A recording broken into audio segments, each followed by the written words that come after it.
All right. Welcome back to the Hub stage. We have our next conversation with the solar superstar, the International Trainer of the Year, probably the most recognizable workforce development NABCEP trainer on the planet, Shaun White. And if you said on the planet, what about the other planet? In the rest of the galaxy, but I don't know. Then we'll have to start talking about aliens, and that'll even be more fun. I'm a little xenophobic. I'm more like Earth centric. Yeah. Shaun. Well, did you know that the solar cell came from the aliens? Because 1954 is when they developed the solar cell with Bell Labs. Yeah. That was right after Roswell. 49, that's 54. It was 5 years to pick off those crystalline silicon solar cells from ET. From the UFOs, yeah. Yeah. It's a great way to get started, Shaun. If you're unfamiliar, Shaun White is one of the foremost trainers in the solar industry. Been in the industry for long enough to be one of the most respected trainers in the solar industry. 20-something years?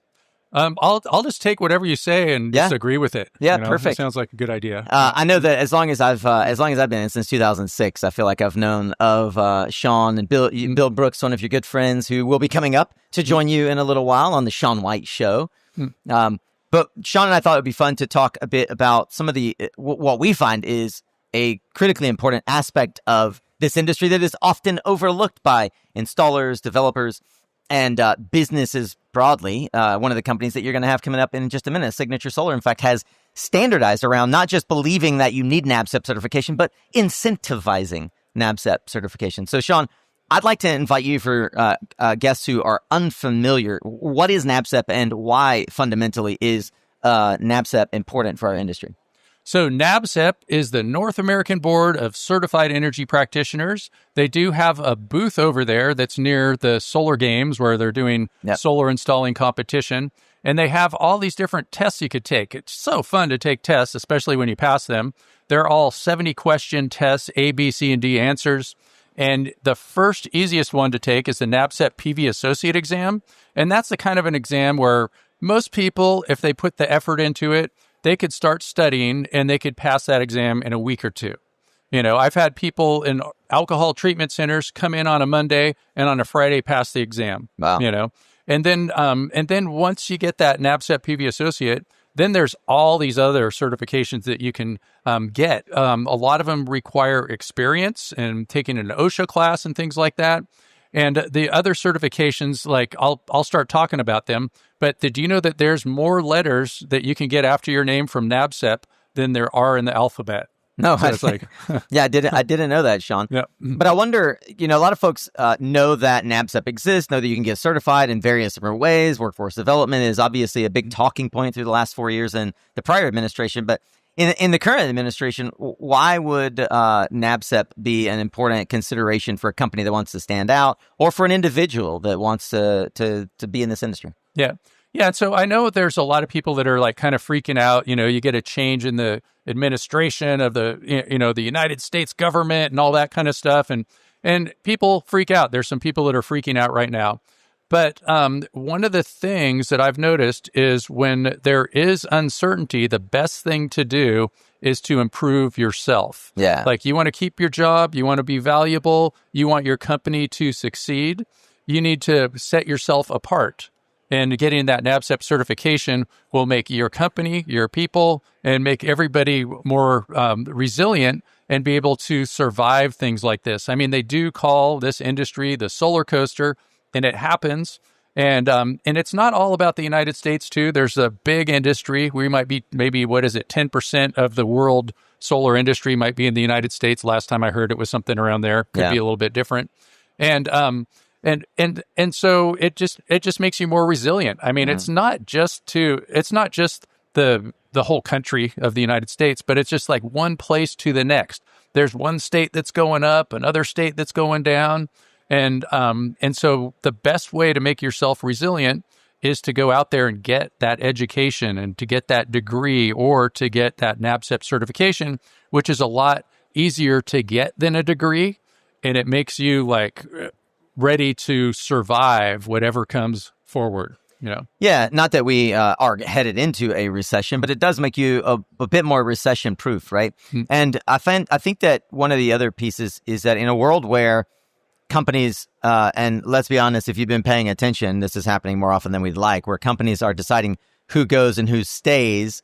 The ones who have credentials, who bring additional value to the team, tend to stay. Yeah, right? Yeah. It's in many ways a selection criteria. I'd love for you, by the way, to ask Ben when he comes up how and why they decided to incentivize. Like, I think it's really specific, and it's the first time I've heard of a company that incentivizes their internal team by basically you make more money if you get certified, right? Which is it's a tremendous statement to their workforce that they value training, they value that, like, instilling in those folks a way that is proper to do things, and standardizing around that, I think is brilliant. You and I are going to be at the NABCEP conference, which it might sound weird that we're promoting a different conference while we're at one conference, but also NABCEP and InterSolar. InterSolar is promoting NABCEP, so I feel okay to do that. And they have a booth here. So why would folks want to go to the NABCEP conference? Can't they just get NABCEP training online with you? Well, first of all, most importantly, they have 3 meals a day that come with the conference. And they're good meals. And they're good meals, yeah. And then they have like fun things afterwards, and the singing and all that kind of stuff, yeah. And then another thing too is that conference, it's a lot smaller. So you see people over and over again. Yep. You'll see the same person 10, 20 times, and you get to really know people and stuff like that. And then other things about the NABCEP conference is it's all the technical people that are kind of smart. Yeah. So you get all the people together that are like kind of on the same level. Yeah. In fact, the people that are taking my class, I do the PV associate class at the NABCEP conference. And so that's like the level 1 class. And there'll be something like 30 of us. We usually sell out the associate class, the whole conference for the last probably at least since COVID, something like that. And so it's just a lot of fun. And my class is a good way to get into the industry. And then people come there and they renew their credentials and things like that. And they get on Nico's podcast over there at the conference. I remember last year at the conference, I dressed up like Michael Jackson because it was like an 80s theme. So I was like wearing the red jacket. And then we backfed the grid with a plug in the wall on the podcast. We sure did. Yeah, we did. Yep. Yeah, and we published it on social media and wowed the world. Yeah, we took solar energy from my roof. I put it in a battery. It was like a jump starter for a car. Brought it there, and it was actually illegal. Don't tell anybody, but we illegally backfed the grid through a plug in the wall at the conference. Yeah, well, the solar industry has been rogues for 50 years. So yeah, they call that guerrilla solar. Guerrilla solar. So the NABCEP conference is a way to get your continuing education credits, and in what I like to describe as a family atmosphere. It very much feels like the sort of the technical side of the industry, solar family. And to your point, the trainers in the industry of report, yourself, Ryan Mayfield, like anybody who is considered sort of a respected authority on a topic is teaching at NABCEP, and they're teaching for the purpose of helping level up these teams so that things are done right in the field. So we see fewer failures in the field so that we get things done in a way that causes less attention to, rooftop fires and things like that. Yep. Yeah. And so this year it's going to be in Reno. So Reno, Nevada. And the crowd goes wild. Yeah.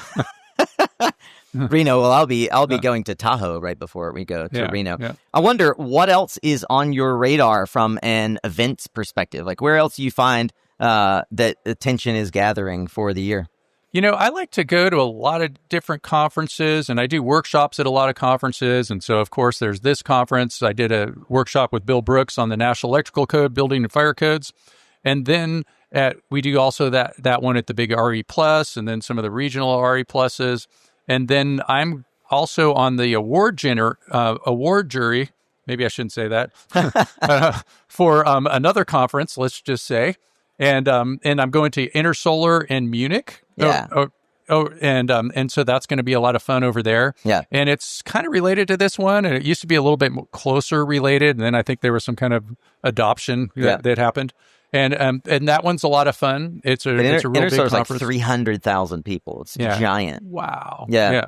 But I think SNEC is even bigger than that, right? SNEC is like over 500,000 people there, and so I'm going to that one too. SNEC is for those who don't know, it's the largest really, I think it's the largest clean energy trade show in the world. It's in China, Shanghai, right? Yeah, it's in Shanghai, and it's it's huge. It's crazy. You got to check it out just to see how many people are there, and it's a lot of fun. And one time I saw Bill Brooks even dancing there at SNEC. So I saw Bill just walked up, so I'm giving him a hard time. There are some like NABCEP. There are some topic specific shows that I think are important, like the AMNA, used to be called SAMNA, the Asset Management North America. Do you find that do you go to any of these like specific or regional shows that are? I haven't been to the Asset Management Conference. Did you go to that one? Yeah, I've been. I used to go a lot when it was in San Francisco every year, and it's it's the place to be if you're in asset management or if you want to meet owners of assets, obviously, because they're all all of their representatives. I just want to be an asset. Yeah, so, you are. You're a great. You're like a national treasure for the solar industry. Yeah, manage this asset, buddy. That's impossible to do. But another one I think is fun. That if folks have been watching, solar and farms are a natural fit, and so like agrivoltaics in Europe in particular is a big topic, and the folks from the Solar Farm Summit have done a great job of pulling together an event that I feel like is a must attend if you are interested in agrivoltaics or you're curious about how we think through not taking over all of our arable land with solar. Mm-hmm. Right, there's still a lot of land in the desert that we're gonna plaster with solar panels, but the agrivoltaics sector is pretty interesting in my book. What else has your attention? Like, where are you scanning the horizon? What do you find interesting right now in the solar? And I think maybe the question is more like through the perspective of being a podcaster and an influencer in the industry. What do you have as a sense is happening that maybe you've learned through the podcast lately? I was just interviewing a robot over there. That was kind of cool. And so they're going to take all your jobs. Don't worry about it. There'll be new jobs, right? And it was a robot that is going to like be able to like put together solar modules, they say, and all that kind of stuff. So that was called RoboForce. That was kind of interesting and a little bit scary, but lots of good room for like Terminator jokes and all that kind of stuff. Yeah. And I saw just when I came up earlier too that you were talking to Yada Solar, and I was speaking with them yesterday too, and that's pretty cool. They take like a heavy battery and they turn that into an asset. Yes. So it holds down the PV. So that's kind of a cool idea. Replaces a ballast block. Yep. At one like a little over a kilowatt hour per block, which is I think it's actually exactly a kilowatt hour, which means it doesn't have to comply with a lot of stuff in the National Electrical Code. Like Article 706. So it does, and so you have less rules, which is pretty cool. Yeah, indeed. The solar industry doesn't like rules. I mean, some people don't like rules. Kind of funny that in the same conversation we both say get NABCEP certified, and then let's have fewer rules. Yeah. Well, I guess you'd have to get NABCEP certified to know that you're still following the rules when you have less rules. Because I mean, it's like there's a reason for that too. That's because correct. It's a smaller battery. Yeah. So it's less likely to cause problems. And so if you have a 1 kilowatt hour energy storage system, you don't have to go by Article 706 energy storage systems, Article 480 for batteries. And so you just have to go through chapters 1 through 4. But I love that. You're like a walking NEC manual. You and Bill Brooks. How do you know I didn't just make that up? I actually don't. Sucker. So I'm curious about how you see the world evolving around helping folks get access to education. I think that you've been on the vanguard for a long time of leveraging online education. So talk a bit as we wrap up about how you've converted what traditionally was a lot of in-person coaching and consulting into what I think is a real online empire empowering our industry. Okay, you promise not to tell anybody? I actually promise to tell everyone. I went and had this virus made, and then all of a sudden everybody was locked up in their houses and they had to do my online classes. There you go. That's kind of what happened. But no, I mean, seriously though, I mean, I didn't make the virus. I swear I didn't make that virus. But that sent everybody online, and then online got respectable. Like everybody before that was like, oh, it's more important to be in person. And I think it's great to be in person. I love being here with everybody, all of you. I love you all. But it's it just made it a lot easier where people could just do things at their own convenience because everybody's so busy and they got so much going on. So we have the online on-demand class, and you just go in there. You could do 5 minutes, you could do 10 minutes, you could do the whole thing. You could do a 40-hour marathon, and you can get all the requirements that you need for that certification. You could rewind it. You can rewind it. You can rewind it. Usually you can't rewind somebody in real life, but you can rewind me. So, Yep. I like that you can fast forward it. Yeah. And we just fast forwarded, but you don't know what you missed. So the primary way that I've seen that you delivered is through HeatSpring. There's a lot of ways to learn on HeatSpring. One of the things I appreciate the most about them, and we're a HeatSpring partner, so I don't mind giving Brian some free press here, but the HeatSpring platform has a ton of free content, of which I think you are probably like the leading category of like free to premium, so freemium access of content. What do you love about HeatSpring, and what would be the one thing that you would tell people to go check out about your free courses on HeatSpring? Like, where should they start? Well, so I have a PV intro class that's a 1-hour class that a ton of people sign up. I think like last month or something, like all of the sudden half of India signed up for the class. So that was, those were some good numbers. And you've got like tens of thousands of people who've been through the 101 course, right? Yeah. And so that was pretty cool, you know, like tens of thousands. I don't know, like I know. I know somebody else that has like 250,000 Instagram followers. So, I got to get there. He's a bodybuilder, but yeah, there's just like a ton of people like to take free classes, for some reason they don't like to pay. And so the free classes get people into it and they go, oh, this is kind of fun. It's kind of painless. So that's one of the things that I did is I went and I studied at the San Francisco Comedy College. And so I learned how to just kind of make my classes a little bit loosened up and they're kind of fun. And I get accused of dad jokes all the time. Yeah. But my daughter said that's okay because I'm a dad. So, There you go. You get a pass. And I used to do the other kind of jokes, but those don't go over too well with HR directors and things like that. And we want to please them. So, two kinds of comedians. I like to clean comedians. So appreciate you keeping it family friendly. Keep our clean energy, clean jokes. Well, as we wrap, two things. What's the dad joke that gets you the most, that gets the most laughs? And then where can folks best find you and your work? Yeah, I'm not going to tell you any of my dad jokes right now because I don't want you stealing them. Oh man, you figured me out. I think that was a dad joke. I don't know, but and that's another thing with me is I'm not like one of those people that just goes like, okay, I'm going to read off 20 jokes or something like that. Yeah, it just comes up in the moment. Yeah, I just have to just riff off of it and go off of it. If there was somebody in the front row, we'd make fun of them. There you go. That's classic dad joke. It's like everybody stand back a little bit. Well, and I'm sure the folks are going to have warmed up over the last half hour, certainly listening to the podcast, and they want to know, where can I learn more from Shaun White? Where should they go? Solar Shaun, and you spell Shaun, SEAN.com. That's where you figure it out.